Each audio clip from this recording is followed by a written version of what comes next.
Hello दोस्तों। तो आज हम जो पढ़ने जा रहे हैं वो है हमारा 1 नवंबर 2021 का करंट अफेयर्स।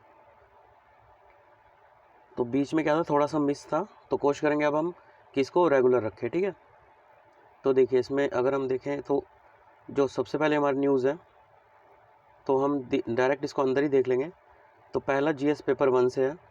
काफ़ी दिनों बाद मतलब क्लास हो रही है तो थोड़ा सा ऑड फील हो रहा है। 1-2 दिन में हमारा जो है फ्लो थोड़ा सा ठीक हो जाएगा, फिर उसके बाद रेगुलर क्लासेस होंगी। ठीक है, पहला हमारा जीएस पेपर 1 से भारतीय संस्कृति में प्राचीन काल से आधुनिक काल तक के कला के रूप, साहित्य, वास्तुकला के मुख्य पहलू इसमें शामिल होंगे। ठीक है, तो इसमें न्यूज़ क्या है, जो गुरु नानक जयंती है उसको विश्व पदयात्री दिवस घोषित करने का प्रस्ताव दिया गया है। ठीक है, तो इनके बारे में हम देखेंगे गुरु नानक जयंती कि इसको जो है पदयात्री दिवस क्यों घोषित किया जा रहा है।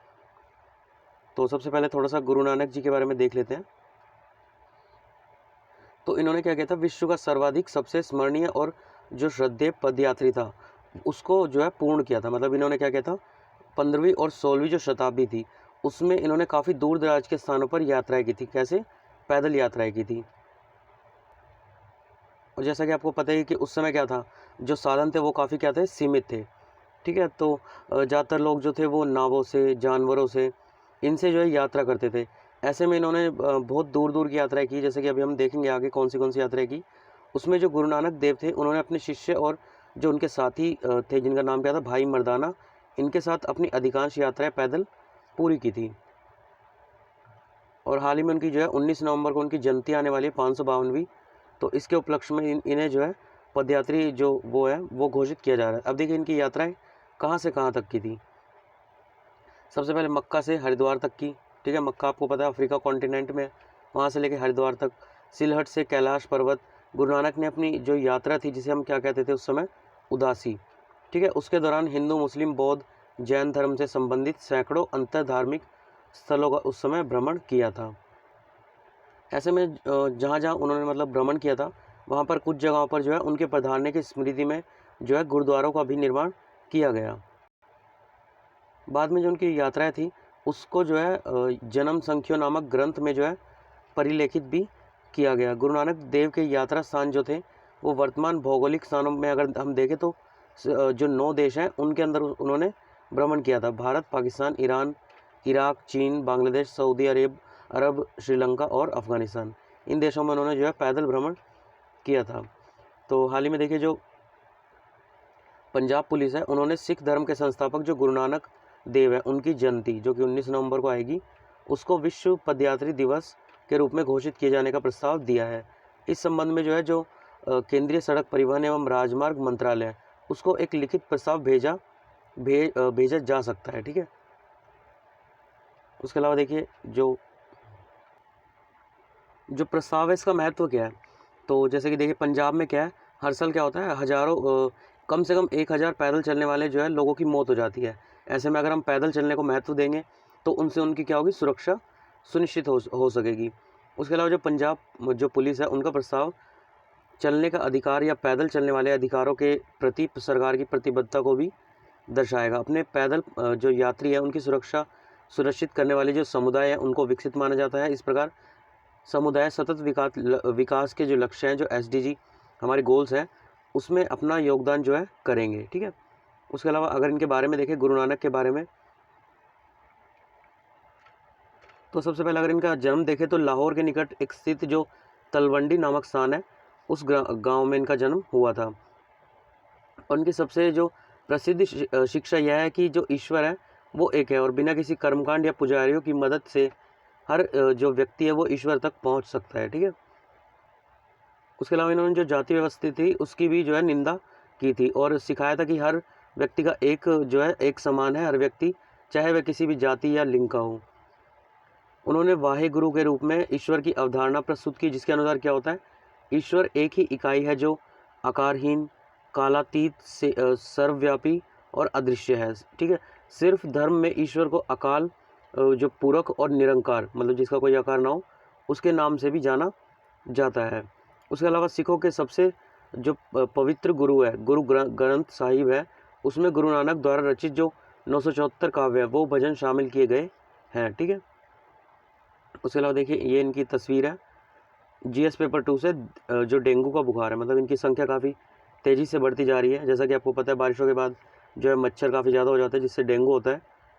पंजाब में जो डेंगू बुखार है, उससे पीड़ित मामलों की संख्या 16,129 तक पहुंच चुकी है। 2016 के बाद ये अब तक का सबसे अधिक संख्या है। ठीक है, डेंगू बुखार फैलने का चरम समय तो कौन सा होता है? ये एक मौसमी पैटर्न है, अर्थात पूरे साल भर का एक समान तीव्रता से ये नहीं फैलता, बल्कि इसका चरम मानसून के बाद, मतलब बारिशों के बाद ही इसका जो है चरम अपने पीक पर होता है। जुलाई से नवंबर के बीच डेंगू के मामलों में तेज़ी देखी जाती है। इसके रीज़न क्या है? तो देखिए, तो रीज़न आपको मैक्सिमम पता ही है, वही पानी जो है बारिश का पानी भरने ना दे छतों पर। ठीक है, उसके लिए छिड़काव वगैरह जो है सरकार द्वारा भी किया जाता है। उसके अलावा देखिए, इसका जो डेंगू है वो होता कैसे है, तो आपको पता होगा, जो एडीज़ मॉस्किटो होता है, डेंगू वायरस, उसके काटने से फैलता है। ये काटता कब है? दिन के टाइम पे काटता है। अधिकतम 400 मीटर तक ये जो है उड़ सकता है। ठीक है, मादा मच्छर होता है ये।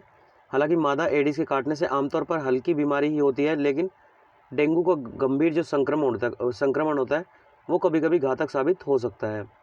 उसके अलावा WHO का अनुमान है कि हर साल जो है 100 से 400 मिलियन डेंगू संक्रमण की वार्षिक घटनाएं होती है, और इसकी वैश्विक घटनाओं में हाल के दशकों में नाटकीय रूप से वृद्धि हुई है। ठीक है, ये देखिए यहाँ पे अलग अलग दिखा रखा है, ट्रैकिंग द स्पाइक, जो मतलब हर साल जो केसेस बढ़े हैं। 2021 में देखिए 16,129। ठीक है, district with maximum dengue cases, तो यहाँ पे दिखाया गया सबसे ज़्यादा किस में होते हैं।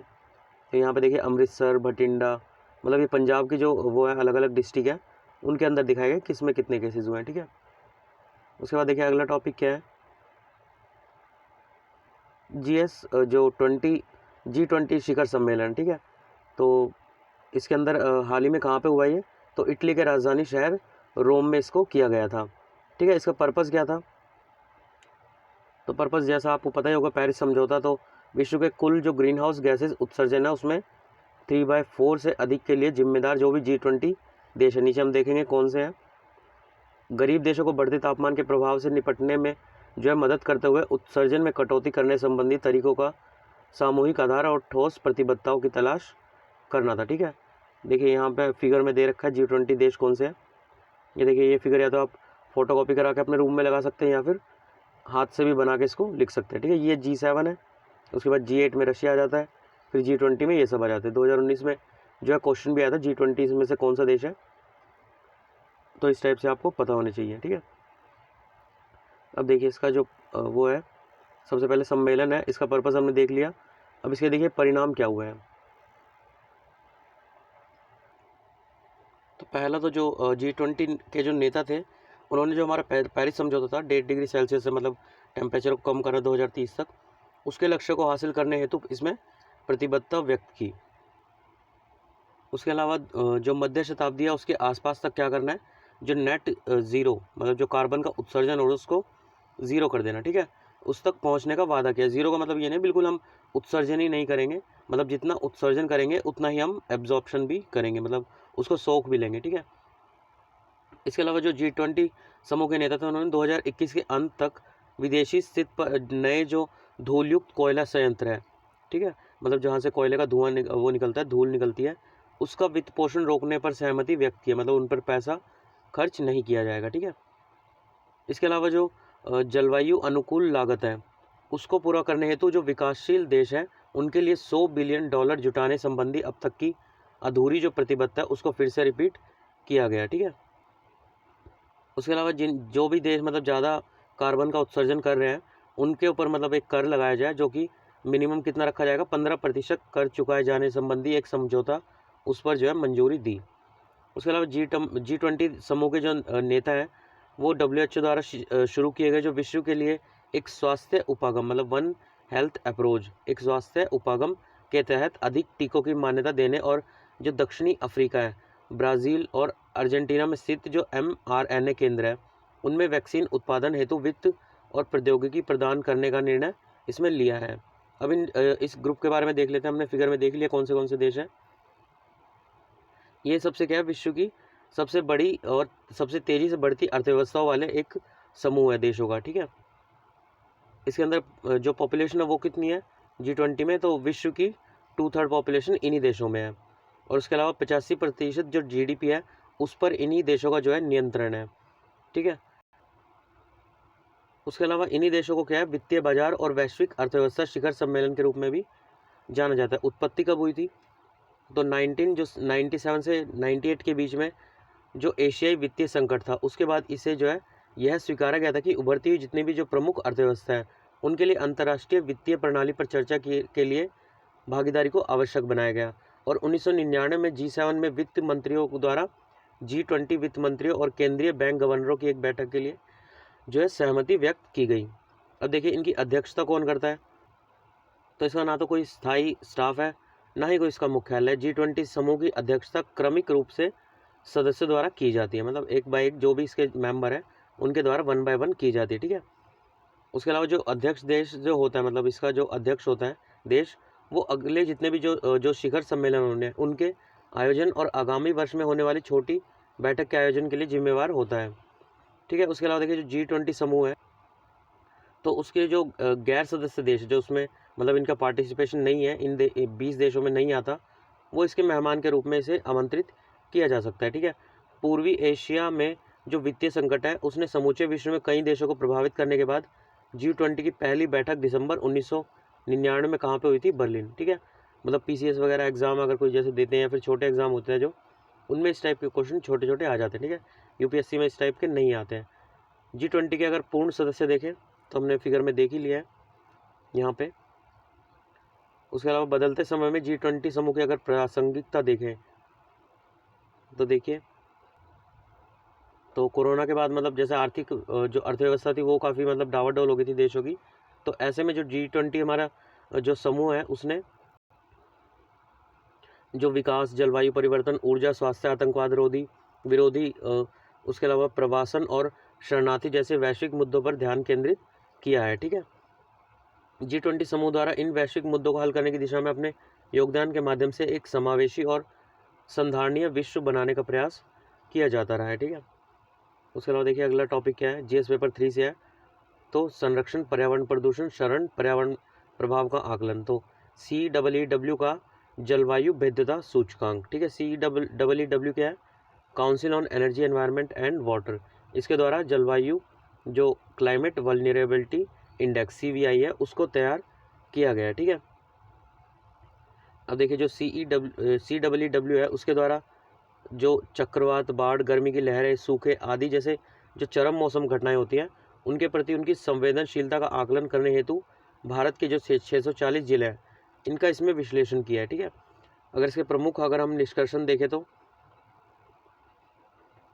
पिछले 2-3 साल में भी जैसे आपने देखा ही होगा, जो हमारे जैसे ओडिशा हो गया, यहाँ पे काफ़ी मतलब जो वो होते हैं चक्रवात होते हैं वो आते ही रहते हैं। तो असम, आंध्र प्रदेश, महाराष्ट्र, कर्नाटक, बिहार, इन राज्यों में जो है भारत में बाढ़, सूखा और चक्रवात जैसी चरम जलवायु घटनाओं की जो प्रति संवेदन अधिक सबसे ज़्यादा मतलब संवेदनशील ये हमारे 5 राज्य है, ठीक है।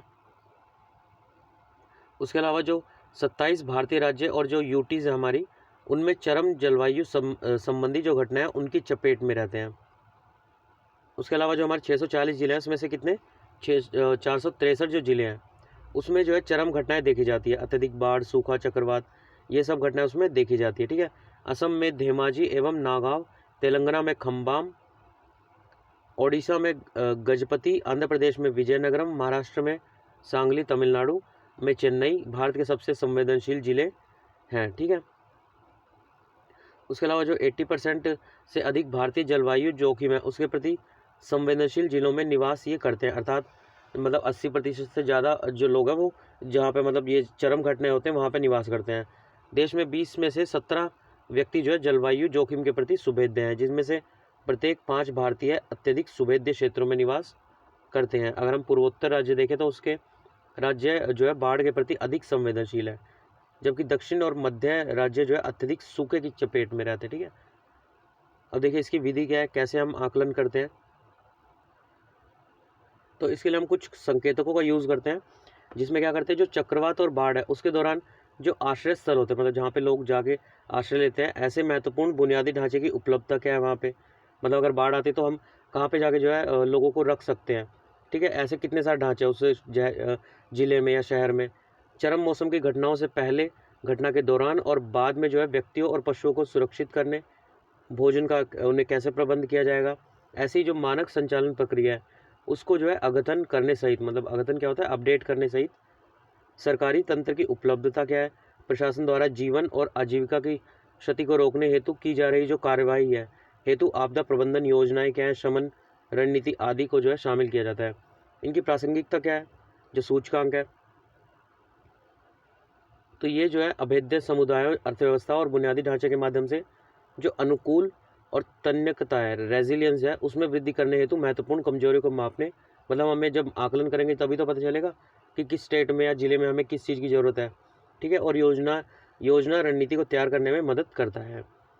ठीक है, उसके अलावा इस अध्ययन में जो है जलवायु चरम स्थिति, इसको अलग थलग करने के बजाय बाढ़, चक्रवात, सूखा संबंधी जो जल मौसमी आपदाएं, उनके संयुक्त जोखिम और उनके प्रभाव को केंद्र में रखा गया है। ठीक है, इस अध्ययन में भूकंप जैसी अन्य प्राकृतिक आपदाओं को ध्यान में नहीं रखा गया है। ठीक है, जलवायु सुभेद्यता सूचकांक में दिए गए सुझाव क्या है,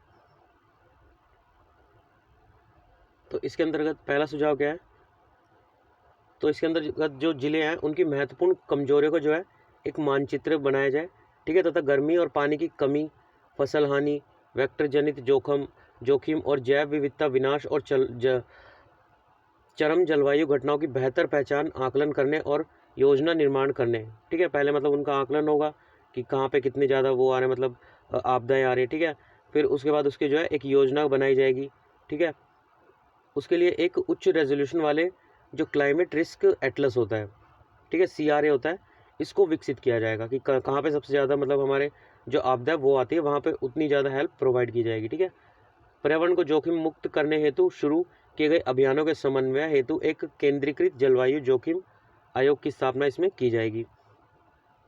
उसके अलावा विकास प्रक्रिया के हिस्से के रूप में जो प्राकृतिक पारिस्थितिकी तंत्र है उसके पुनर्वास, पुनर्स्थापना, पुनर्एकीकरण पर केंद्रीय जलवायु संवेदनशीलता को प्राथमिकता देते हुए परिदृश्य बहाली का एक कार्यक्रम आरंभ किया जाएगा।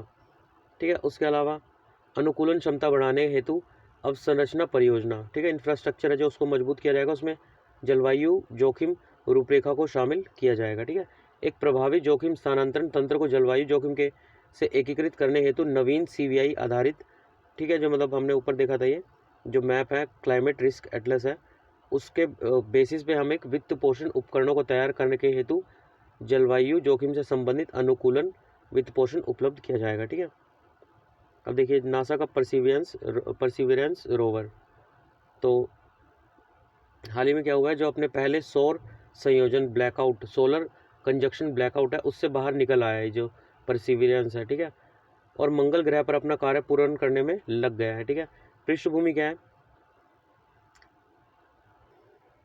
तो हाल ही में क्या हुआ था, जो सोलर कंजक्शन है, मतलब जो हमारा जो मंगल है वो सूर्य के पीछे चला गया था। ठीक है, तो इसकी वजह से जो मतलब हम यहाँ से जो सिस्टम जो हम मतलब जो इनका परसिवियरेंस रोवर था उसको अगर कोई भी सिग्नल भेजेंगे तो वो उस पर ढंग से पहुँच नहीं पा रहा था। ठीक है, तो इसकी वजह से इन्होंने जो है इस काम कार्य को रोक दिया था क्योंकि ये कोई भी जोखिम नहीं लेना चाहते थे। ठीक है, तो अब देखिए यहाँ पे परसिवियरेंस रोवर के बारे में देख लेते हैं। तो नासा ने जो है इस रोवर को जो है इसके द्वारा मंगल ग्रह के जो जीज़ेरो क्रेटर है, मतलब गड्ढे होते हैं जो, उनका अन्वेषण किया जा रहा है और साथ ही है ग्रह की सतह से चट्टानों का पहला नमूना एकत्र करने का प्रयास कर रहा है। इसको जो है जुलाई 2020 में जो United Launch Alliance Atlas V से लॉन्च किया गया था। इसका महत्व क्या है, तो जो ये रोवर है उसमें जो है मॉक्सी अर्थात मार्स ऑक्सीजन ISRU एक्सपेरिमेंट नामक एक विशेष उपकरण लगा है जो मंगल ग्रह पर जो CO2 है, कार्बन डाइऑक्साइड समृद्ध वातावरण से जो है कार्बन डाइऑक्साइड का उपयोग करके पहली बार आणविक ऑक्सीजन का निर्माण करेगा। ठीक है, ISRU क्या है, इन सेटू, मतलब वहीं मतलब जहाँ पर ये भेजा उस साइट पर ही रिसोर्स यूटिलाइज, जो वहाँ के रिसोर्स है उसका यूटिलाइज करेगा। इस मिशन पर जो है एक जो इंजेयूटी नामक एक हेलीकॉप्टर भी है इसके ऊपर ही। ठीक है, यह मंगल ग्रह पर उड़ान भरने वाला पहला हेलीकॉप्टर होगा। यह मिशन जो है पृथ्वी पर परिष्कृत प्रयोगशाला में विश्लेषण करने हेतु मंगल ग्रह से चट्टान के नमूनों को लाने का पहला नियोजित प्रयास है। जिसका पर्पज़ क्या है, मंगल ग्रह पर जो प्राचीन सूक्ष्म जीवीय जीवन है उसके खगोलीय साक्ष्यों की खोज तथा वर्तमान या अतीत में जीवन संकेतकों की खोज करना है। अब इसके पर्पज़ क्या मुख्य है, तो जो प्राचीन सूक्ष्म, अभी हमने ऊपर देखा सूक्ष्म जीवीय जीवन है, उसके खगोलीय साक्ष्यों की खोज करना। उसके अलावा वापसी में पृथ्वी पर लाने के लिए चट्टानों और जो रेगोलिथ होता है उसके नमूने एकत्र करना। मंगल ग्रह पर एक प्रयोगात्मक हेलीकॉप्टर उतारना। मंगल ग्रह की जलवायु और भूविज्ञान का अध्ययन करना। भविष्य के मंगल मिशनों के लिए प्रौद्योगिकी का प्रदर्शन करना। अब देखिए इसके बारे में हालिया रुचि का कारण क्या रहा। तो जो मंगल ग्रह है वो पृथ्वी के काफ़ी नज़दीक है, ठीक है, लगभग 200 मिलियन किलोमीटर दूरी पर स्थित है। यह एक ऐसा ग्रह है जिसमें क्या है, मनुष्य भ्रमण करने या अधिक समय तक रहने की इच्छा कर सकता है, ठीक है। कार्बन डाइऑक्साइड भी है वहाँ पे, जिसका यूज़ करके ऑक्सीजन भी बना सकते हैं।